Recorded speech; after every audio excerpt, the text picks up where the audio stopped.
Well, hello, everyone, and welcome to our Marching Arts Diversity Initiative informational meeting. I'm Janice Springer. I'm the president of the Performing Arts Initiative for Students of Color. I would like to introduce our founder and the director of this initiative, Jamel Jorge. Jamel is a Nicaraguan, a Palestinian, Filipino, and Italian descent. He marched with the 7th Regiment Drum and Bugle Corps. From 2010 to 2012, he was a tuba, and in 2012, he was drum major. He continues to volunteer with that organization. He attended the Connecticut College and received his BA in music with a focus in musicology. He went on to earn his master's in music and is currently pursuing his PhD at the University of Illinois Urbana-Champaign in ethnomusicology. In addition to his studies, he works for the Navy as a training and mentoring programming coordinator. He's a dear friend of mine, and he has committed himself to making a difference for people of color in the performing arts community. And Jamel, I'll let you take it away. All right, thank you so much. Welcome, everyone. Good afternoon or good morning, depending on where in the country you are. I'm really excited today to talk to you about PISOC and talk to you about this Marching Arts Diversity Initiative. To preference, so this initiative started as a way for PISOC to engage more with our drum corps community to help drum and bugle corps diversify and become more inclusive. But we kind of expanded it a bit to the marching arts, and broadly our long-term goals as an organization is to start offering this kind of consultation and partnership program with all kinds of performing arts initiatives. So we noticed today, with a lot of people who are here to learn more about this, there is a big group of people there's like DCI, DCA, WGI, as well as some collegiate and scholastic band organizations, and some people who are even outside of that. So I just want to say that even though this program was created at first with drum corps in mind and then expanded more to the marching arts, if there are aspects of it that you really like and do want to participate in, but perhaps don't need all of these things, because we do plan on expanding this in the future to work with all kinds of different performing arts organizations, just let us know. Reach out. You can send us an email, and we'd be happy to talk about it and figure out what can work for you as we expand this program to help as many people as we can to become more diverse and inclusive. And I want to thank everyone for being here too. I commend you for taking the initiative on behalf of your organization to come and listen to what we have to say and what we're working on. And I hope that you like what we're doing and that you can see a way for us to work together in the future. So to jump right in. So PISOC, Performing Arts Initiative for Students of Color, was started about 4 years ago by a group of drum corps alumni of color from open class and world class organizations. Most of us had met in 7th Regiment, but moved on to a lot of different areas. And we kind of noticed over a number of years that diversity in drum corps seemed to be going down. There were less and less people of color, and we wanted to do something about that. We wanted to help more people of color get into drum corps. And one of the big things that we found was, as the price of drum corps has gone up, that often tended to leave out a lot of working class students of color. So we started fundraising. We started our own nonprofit, just working with our own networks to provide scholarships to students of color over 3 years. So we just started our 4th year. We're planning our next round of scholarships, which we're really excited about. Since we started, other people have become involved in our organization. We've been growing little by little. We have a lot more volunteers now than we used to, which is really cool. And we've also started to venture into other components of performing arts as well. We've put on a theater show and have been expanding our kind of footprint in the theater community. We're also doing a lot more with dance now as well, and we're planning, and we've been putting on workshops on how to teach students of color how to audition for different like collegiate programs, and just generally how to audition, because it's something that we find a lot of students of color don't have experience with. So we're venturing out into a lot of different things. We have a lot of volunteers with lots of different experiences who are contributing their knowledge and their experiences to really helping us grow as an organization in ways that help not just students get into other organizations, but trying to help those other organizations as well learn how to become more diverse and more inclusive.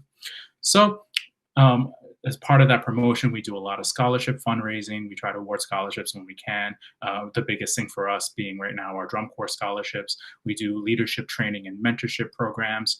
And that's part of our idea of big picture solutions. Just giving scholarships to a student to go into an organization for us doesn't help to solve any kind of problem or really help to increase diversity unless we're preparing that student mentally and with knowledge and skills in order to thrive in that organization. And we also try to sponsor other educational programs and activities when we can. So, for instance, like the theater show being one of those, or our audition workshops.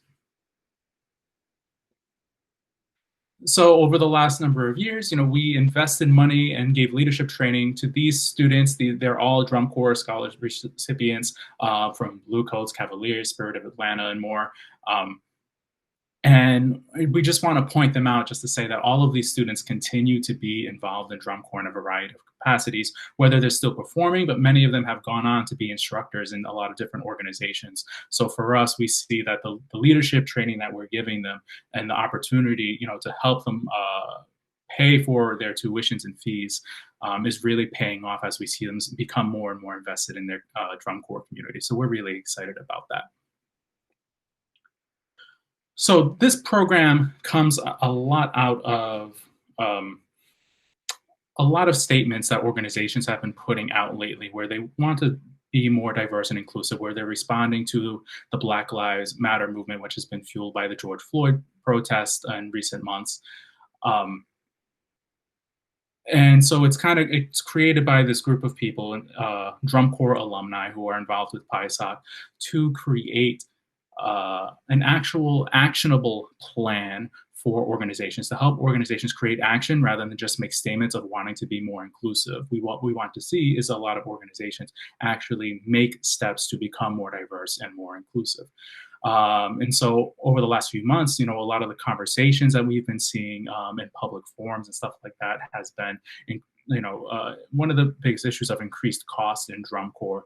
And, those costs come from as our economy changes and travel and lodging and food and all this stuff becomes more and more expensive, a lot of times tuition has to increase. And so those costs are put on students, and that's become more and more of a financial burden, particularly for working class students of color.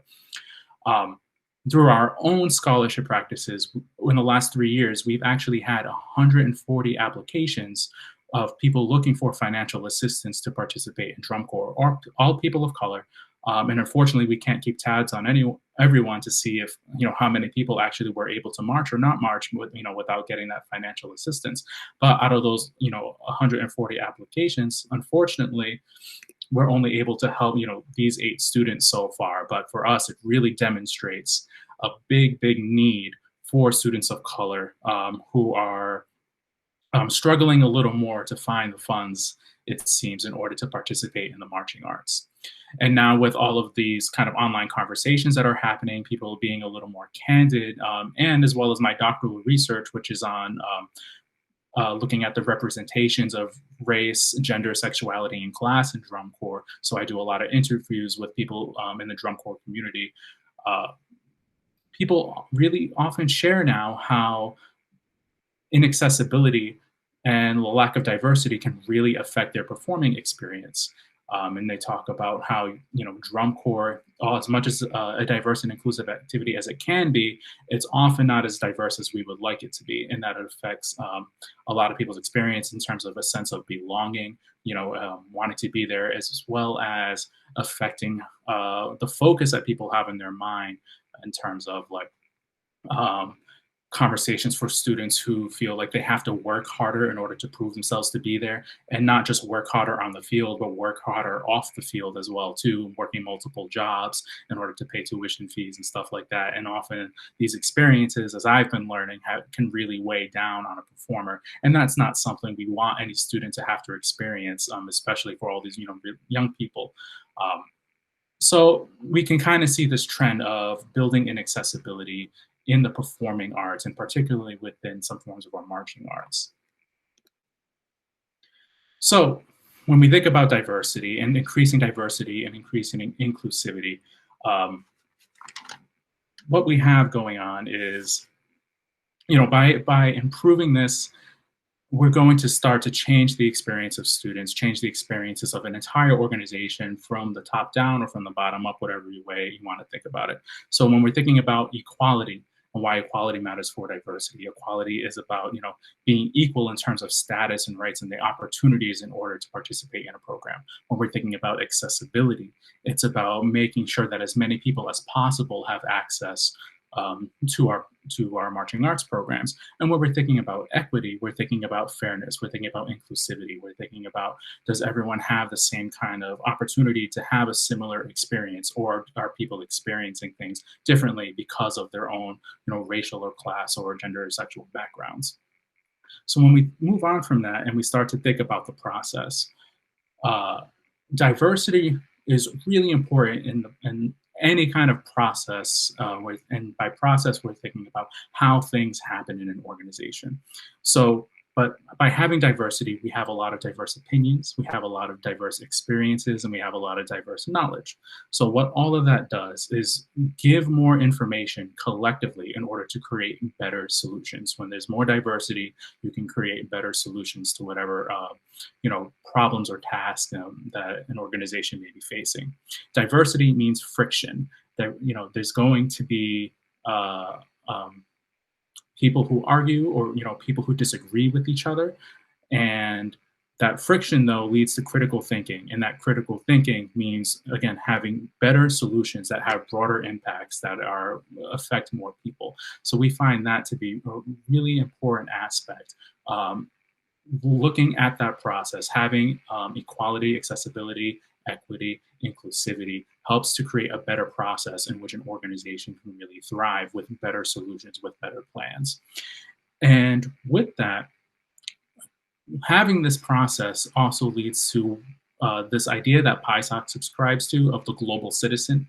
When we think of the global citizen, we're thinking that a global citizen is someone who has a great awareness and an understanding of the world and an understanding of their place in the world, and their growing skills of empathy and their interpersonal skills and tolerance, and learning about all these other different life experiences that helps them to an individual to become a better global citizen. And usually people who have the opportunity to experience this kind of really diverse process has the opportunity then, or usually takes that knowledge and skills to their community, and are usually people who are fighting, or at least helping to create more inclusive opportunities within their community. So when we look at this at the surface level, we see these buzzwords, about equality and stuff like that. And then to get there, though, there is this process, a learning process for everyone involved. But at the end of it, we can create global citizens. And the marching arts, because of its intimacy, because of all the time spent together, where people really have to put aside differences and learn about each other's differences and overcome them in order to put on one product, it creates an excellent, excellent environment to create global citizens. So, and we're thinking from the top down, this whole process isn't just about students, but it helps students, administrative and instructional staff, um, parents, volunteers in the community. So just like an example of where this helps for students, they're building relationships and they're learning those interpersonal skills. They're learning how to be empathetic and become global citizens. For administrative and instructional staff, when they're focused on diversity, that means they're going to be able to more critically think about and have a lot of diverse resources in order to build pedagogical tools that are more inclusive, ways to better teach their students, better solutions when it comes to business, when people have different business experiences in different communities and networks and stuff that they can reach out to. And then broadly when we're thinking about parents and volunteers in the community, the more diverse an organization is, the more comfort that people can have, the more sense of belonging that people can have within that organization. So a really diverse organization is able to maintain their volunteers more, are able to bring in more community members, are able to have a place and find more support within the community.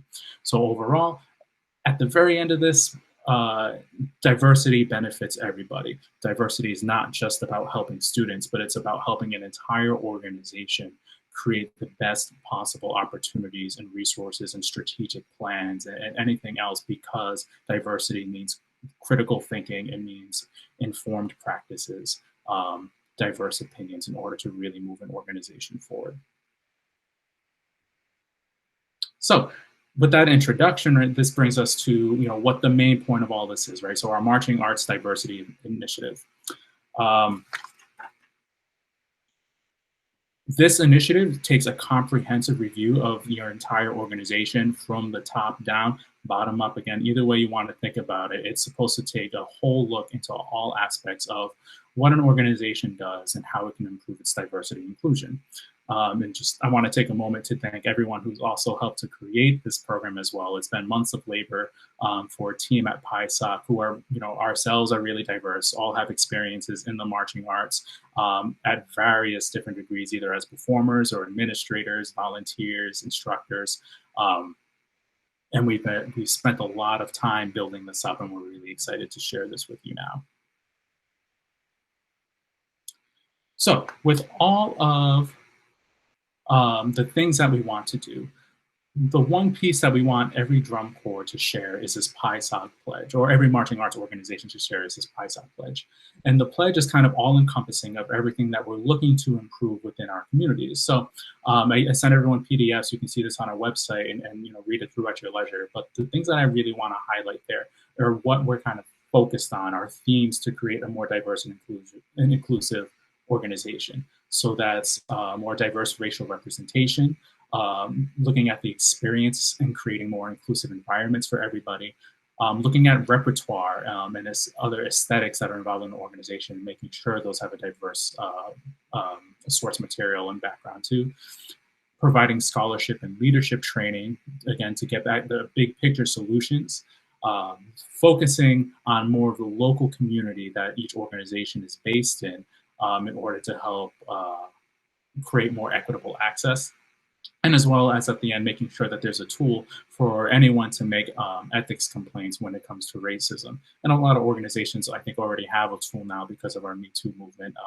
So that's something that's really great that a lot of organizations already have. So this is kind of our pledge, though, the really broad thing that this is our way of showing to the world too, when we create a partnership, that this is what your organization is focused on. This is what we're going to work on together. And so everything else that follows this is all going to base back on, supporting aspects of this pledge. So with our partnership, there are 6 components to it. We have consultation and creating a diversity plan based on that consultation work, scholarship and leadership programming, establishing a mentoring community, virtual development seminars, and community leader discussions. So I'm going to work through all of these, and then that'll bring us close to the end of kind of the presentation once I'm through these with a couple more things, and then I'll take questions about all this stuff afterwards. So for our consultation and diversity pledge, there are these 5 areas of diversity and inclusion that we're really going to focus on when we review materials from your program. First one is community, where we're going to look at what kind of role does your organization play within its community? How is it involved? How is it drawing from the community? And how is it giving back to the community? We're looking at accessibility, transparency, that's affordability, equitability, the different opportunities that students have to fundraise or to be able, to participate in your organization. We're looking at representation. So here, that's where we're taking a look at equality, the processes from the top down, from auditioning students to hiring staff to deciding what money's going to, and as well as looking at the aesthetics of the organization here as well. How does the music and the visual and all that kind of stuff create a representational a representation of the community that you're involved in. Next idea is experience. So we're looking at the relevancy of your programs to actually meet your mission, the effectiveness of these programs. And here's where we're also planning on having a survey with your organization to look at the perceptions of your community and how diverse or inclusive your community is. And so this is going to be developed based on a lot of my own research, work with the sociologists and stuff like that. But the survey is one of the biggest aspects of our consultation, because we're going to get to hear what the community says and involve that in planning in order to become a more diverse community. And at the end of all this, we're looking at responsibility. So we're looking at how is information being communicated, how is accountability had throughout an organization for various things, where does the responsibility lie for the allocation of funds, and are those, of funds being used appropriately? And overall, this is kind of where we think about a top-down approach. When we were looking for change in organizations, that change doesn't come from students, and having more brown students organization. That change comes from the leaders who can actually make the decisions on what creates a more diverse and equitable organization, and a more inclusive organization. So when we're looking at responsibility, this is a big thing that's going to help us inform, and we create diversity plans and suggest those plans. We want to make sure that there is someone who is responsible, or a team of people who are responsible for actually carrying out a certain aspect of that initiative. It's not enough to say we have a plan, but we want to make sure that there are steps in place and people responsible for trying to move that plan forward. So that's where responsibility happens, and that's where we move down to take action. And that action is actually, creating the plan, creating goals, and these are individual goals per organization as well. Every organization is going to be different and what can it improve. But we're creating those goals, figuring out how to do it, and figuring out who's going to lead the charge on actually getting to that goal. And with this, so right now we're kind of, depending on how long an organization decides to partner up with us, our plans are mostly going to focus on goals that are accomplishable within an agreed amount of time. For right now, for like a one-time sign up, that's a year. So we're going to look at and focus on goals that can be accomplished within a year. And then if we'll have other goals, but they might be beyond 1 year. Change doesn't happen quickly. So we want to think about long-term how to create, informed, smart decisions that create change over time. And part of this, so we're thinking top down, right? We're also thinking about our foundations and building up too. So part of that long-term planning is also figuring out how, for instance, trying to get more students of color in an organization now might feed into getting more staff of color into an organization, and later more administrative leaders and more board members. So one of the things, like we said, long institutional change, we can't just start to get a bunch of people of color into our organizations now and expect that's going to create change. We need to build that up also from the foundations, from the bottom, in order to feed the top. So the next aspects of the program are focused on particularly student support. So in terms of scholarships, these are something you might have on your own already, or you can do in partnership with PISOC. For all of our partnerships, this is a requirement that we want to have with everyone that we're going to work with. So if your organization already has its own scholarship for people of color, that's great. You can do that. You don't have to worry about this part. If you don't, we would love to work on something together where we can create and fundraise together for scholarships that are given directly to your own students. Those scholarships, as long as there's at least one of any amount, that's what we want. It's a first step. We fundraise together. We can, using your core's network, using our network, 100% of the proceeds that we would raise would go directly to those scholarships. And we would work together on selection criteria. PISOC has its own selection criteria, but anything else you want to add to it, we can work together in order to create scholarship opportunities for those students. The next part, so leadership programs, we would love for every organization to have a leadership program for the scholarship recipients. Some organizations already have their own leadership program, and that's great, and you can use that. And we actually encourage you using your own programs because we believe it's more important for those students to actually, interact and learn with their own peers within an organization. If you don't have a leadership program, we have one that we've been developing over a number of years, and it gets better and grows every year. So right now, what we have is 4 meetings, which you can see here. But what we want to emphasize is this last meeting. So part of our leadership training is particularly looking at the challenges that students of color face as leaders. And this mostly involves around issues of imposter syndrome and issues of belonging that we want to address. So if you have your own leadership program and that students are participating in, that's great. But what we would ask is all scholarship recipients at least participate in our last leadership training that's focused specifically on leaders of color. And then the last thing, program that we're developing is a mentorship program, and this is a big initiative for us. So what we want to build is an inter-organizational mentorship and networking community.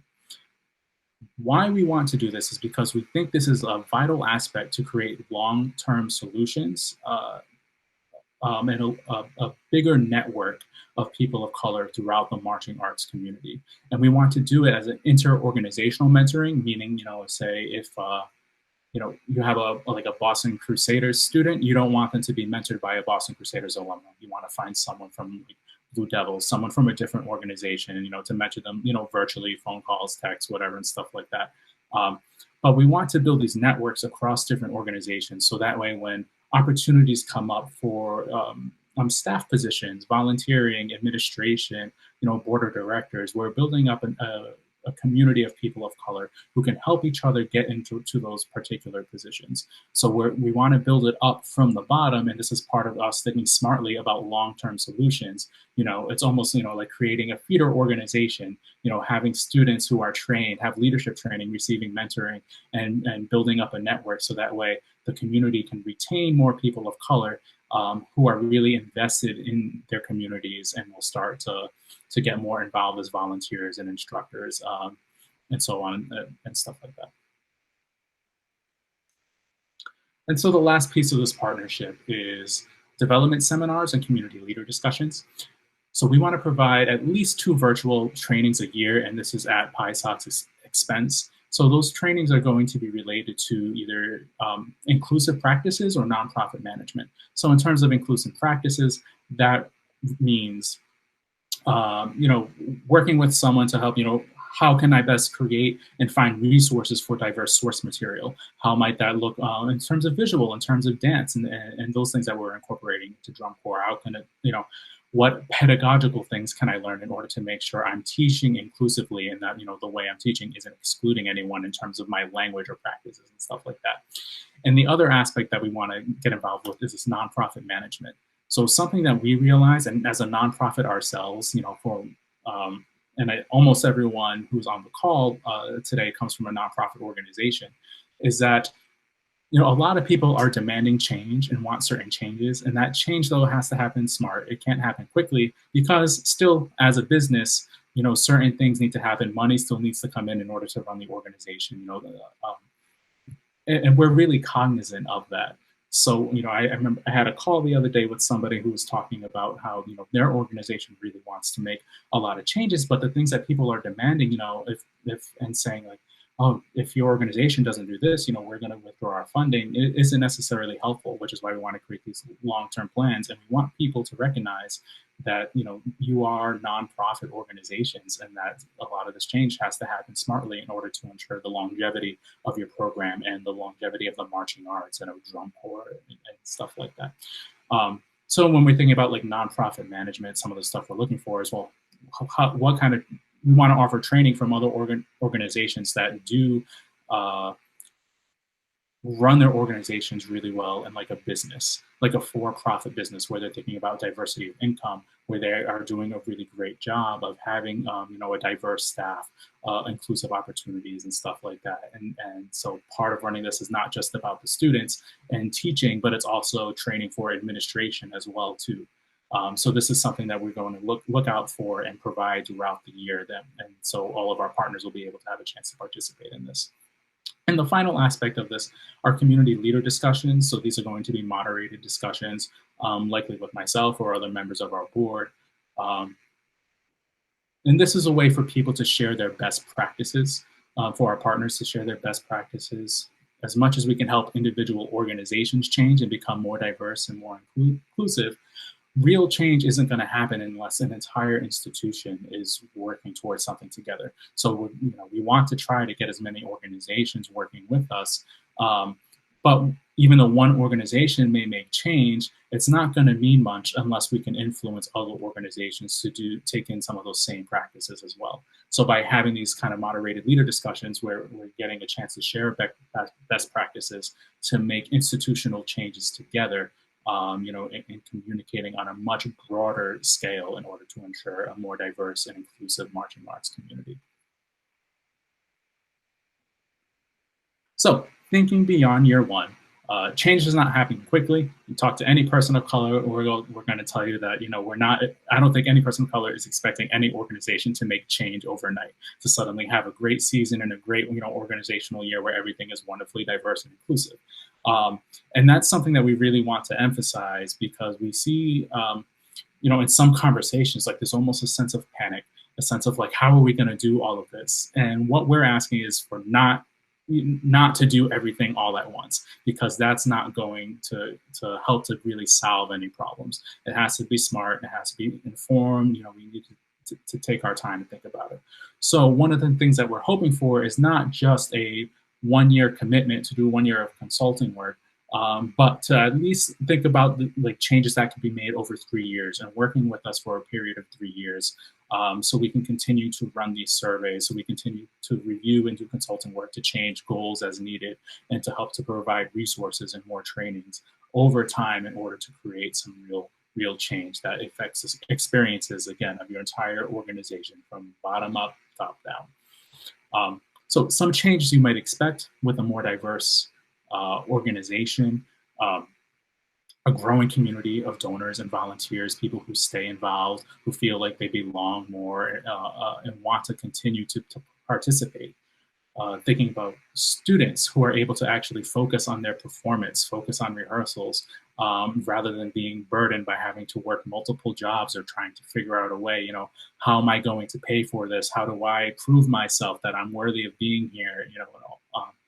Aspects like that. More local funding opportunities. A big part of our ideas about creating a more diverse and inclusive drum corps is or marching arts organizations, is for more of these organizations to operate a little bit more locally, or at least regionally, because it gives more even local funding opportunities, grant opportunities, and gives an easier experience for working class students to participate in an organization with something that's more local and more regional. And overall, by taking that kind of approach, we're starting to build up communities more for the future. A lot of people seem to be worried now that because of COVID-19 and we didn't have a season this year, that drum corps, for instance, is going to like die out. We're not going to have drum corps anymore. I really don't think that's true. I think drum corps exist on an individual level. They're individual organizations that are united by other organizations. But by focusing more on the local community and becoming more diverse and inclusive that way, I think that helps to build up communities and to maintain longevity, to maintain relevance, so that a lot of these organizations can continue on to the future. So when we're thinking on return on investment, I mentioned the survey earlier. We plan, this is not something we're going to like charge any extra for, but PISOC does want to run a second survey after about a year from the first survey, so we can look at to see how things are changing and help to inform your organization a little more, see where things have moved in the right direction, see where improvements have to be made. So we're not just thinking of consulting and giving you a plan and just cutting it off. PISOC is invested in your organizations. We want you to do better. All of the alumni of color who are here are invested in really helping our community become more diverse and inclusive. And again, working smart. So if we want to work smart, that change isn't going to happen in a year. That change is going to take some time. So we want to think beyond that first year. But just to say that some of the tools that we do want to use, tools that are going to go beyond, just 1 year of consultation, we still want to continue to help your organization with mentoring programs, scholarship programs, if you want to keep working with us with that, in the leadership program. So regardless, if you decide to have the consultation for 1 year or 3 years, 10 years or whatever, those are things that we're slowly building up and want to continue with your organization for the long run. So this is going to cost some money. One of the things that PISOC is trying to get away from is a narrative of people of color who often volunteer for their communities and provide professional knowledge and skills without getting paid, because they often assume that their communities can't pay for it.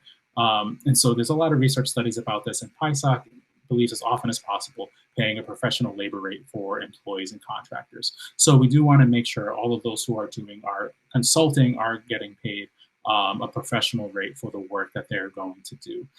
Everything else, so the scholarship, the leadership, the mentorship, and the community leader discussions are all going to be volunteer-based. PySoc is going to provide those in the virtual trainings. That's something that PySoc is going to pay for. So the pricing is going to be individual based on organizations, because the sizes for every organization are going to be different, and they're going to take a different amount of work and labor. But we're going to offer a quote that's based on the size of your organization, student tuition fees, and as well as the recent 990 tax forms. We kind of want to get a broad look at your organization's budget, so we can offer something that is really reasonable. We're not trying to make like a bunch of money or anything off of this. What we really want to do is help your organization, but making sure we're paying our people professionally, but doing something that is accessible for your organization as well. We're not offering any of this at this moment a la carte. It comes as a whole package, and that's because we have a strong belief in complete solutions. So every component of this, every part of the consultation, every part of the partnership, this all feeds into one another. They all help inform each aspect of what plan we have to create to help create a more diverse and inclusive marching arts environment. So to create those smart solutions and plans, we want to be able to do all of this. We're not going to offer it piece by piece. And if any organization we find it has a tuition fee for their students that is relatively low compared to everybody else, we do want to offer a significant discount, as part of a reward, but also because those organizations tend to be smaller too. And we want to make sure, that we're working in a space that is also accessible for every organization's budget. We'll have payment plans as well, and any organization that signs up, to take on this initiative for more than 1 year, we'll make sure that there's a cost reduction for each of those additional years. So that brings us kind of to the end. So you can get started. If you want to request a quote, you can visit pysoc.org and click on our Marching Arts Initiative. And at the bottom of that page, you'll see a button, to provide us with some information, and then you'll have to email us a recent 990 forms, so we can work together to figure out what a fair price would be. And if you have any questions, you can always email us as well, and we'd be happy to continue conversations. So thank you.